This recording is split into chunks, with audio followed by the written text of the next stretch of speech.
Isang magandang araw pero masamang balita mga ka-agring. Yun ay July 22 ba o 21. Yun po, 21 yata. Ay hindi, 12. July 12 po. Yung isang gabing nagdaan na puro grabe na bagsak ng ulan po dito sa amin, nagsira ng mga tulay namin at ibang bahay. Ngayon po dito sa aking lakatan ay may nagdaang buwawi. Binilang na natin kanina kung ilang puno yung natumba. 33 po. 33 ka puno yung natumba hanggang doon. Kita natin sa inyo. Ito po ay halos may mga bunga na. Alanganin pa talaga. Alanganin Iwan ko lang. Talaga. Alanganin yung bunga talaga. 33 ka puno yung natumba. Kagabi po ito. Pwede rin sana ito iba. Pero mostly alanganin talaga. Sa 33 ka puno siguro mga 5 lang ang pwede or more. Ito po, oh, grabe yung tumba dito. Dinaanan po ng buhawi ito. Pag ganito po, oh, dinaanan talaga ng buhawi yung mga sagingan natin dito. Grabe yung tama, oh. Pero pasalamat na lang tayo kahit na ganito po, kasi yung ibang bahay dun sa amin sa barangay eh nasira na rin ng landslide sa malapit sa mga pampang ng ilog. Dito po naman yung mga malalaking puno to, oh. Na-enhance po naman yan. Kabalot lang. Grabe, oh. Sayang talaga. 33 ka puno. Yun po, oh. Doon sa ilalim, oh. Mga pag na ano sana ito pag na harvest sana ito ng tamang panahon kulang-kulang kalahating tonelada to sana ko.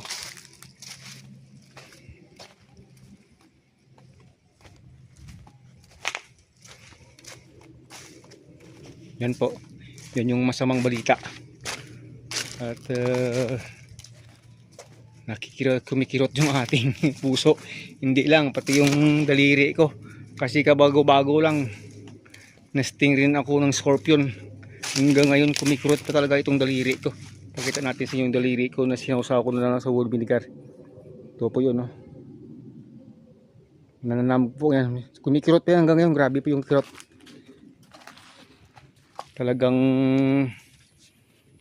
iniinda ko. Yun, oh, malalaki sana yun, oh. Mga 2 weeks pa sana yun, oh. Yun, oh. Grabe.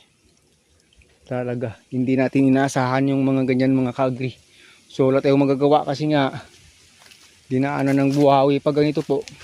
Mula dyan sa taas papunta dito.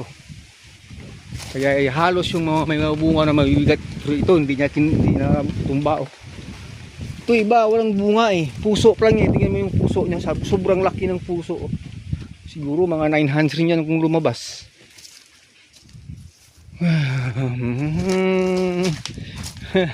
Go lang mga ka-agri, mga kalakatan. Yung pinag-iingat-ingatan mo, yung pinagpaguran mo ng mahabang panahon, yung nagbigay ka ng maraming effort, pera, kapital, lahat. At ngayon ito isang wasiwas lang ng buwawi, oh. Grabe, oh. Nagsitumbahan mga ganitong ano po situation po, kahit magtukod ka nito talagang matutumba.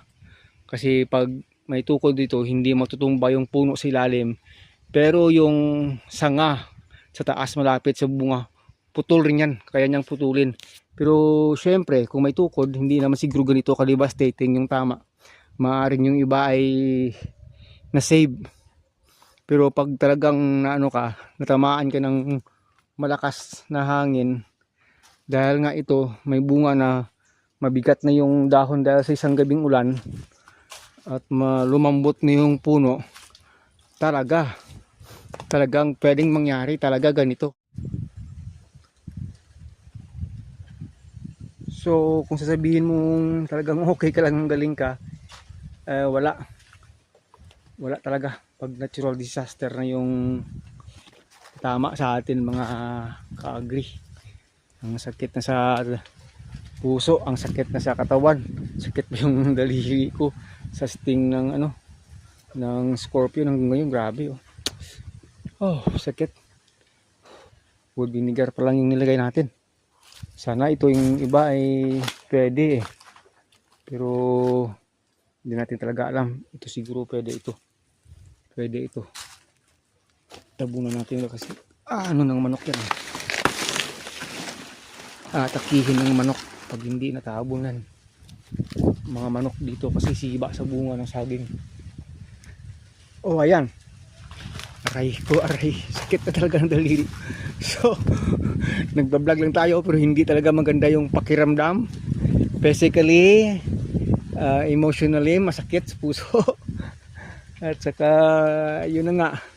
So yun talaga buhay ng pagpa-farming. Kahit ganito po yung nangyayari sa atin, pasalamat pa rin tayo talaga sa Lord, mga ka-agri. Kahit na ganito na yung naging experience natin. Ito po, wala po ito. Compare po sa dating mga experience natin, ito 33 ka puno lang dati. 300 plus ka puno. Ubos. Nung sa kabilang area pa tayo nagtatanim na hektar-hektarya.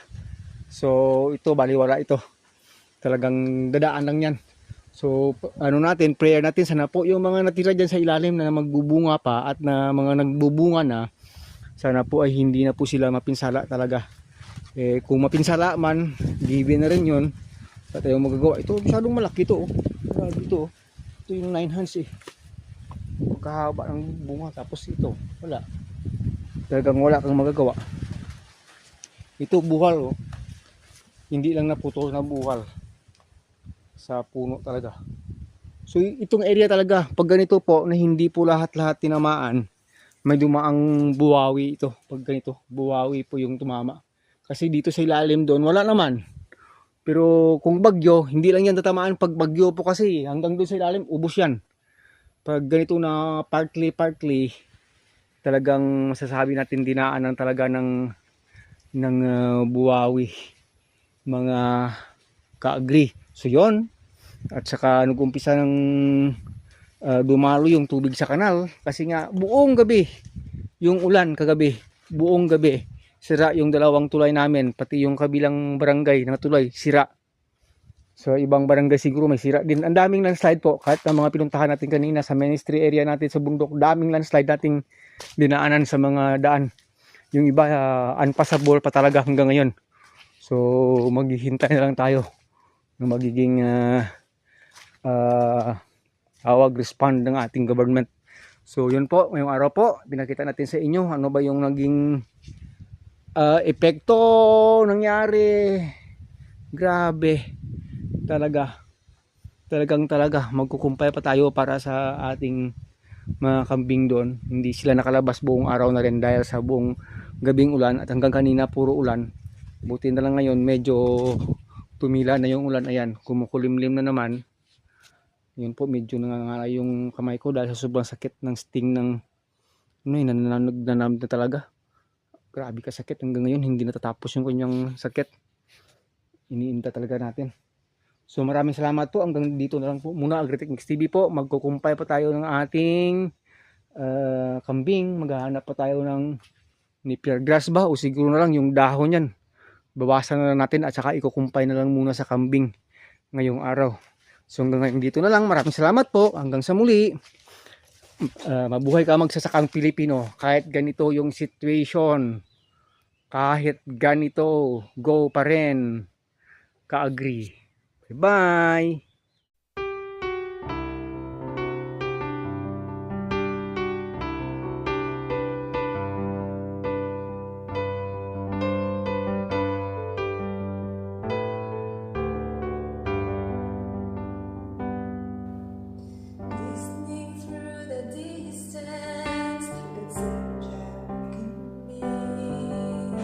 Hold the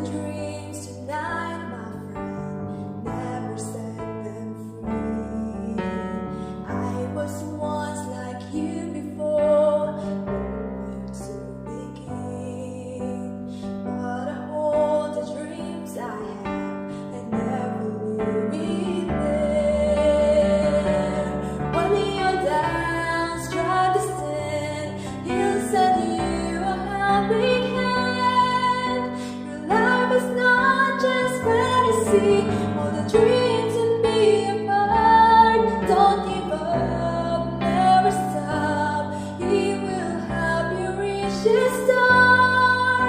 Though maybe you don't understand all the dreams and trust His heart.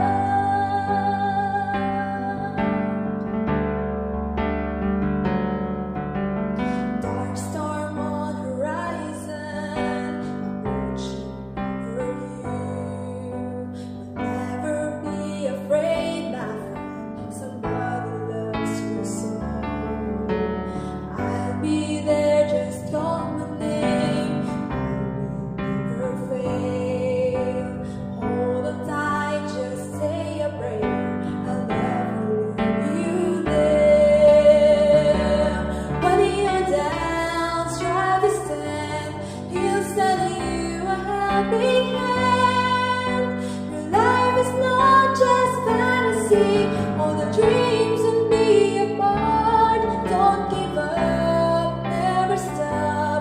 He will help you reach the stars.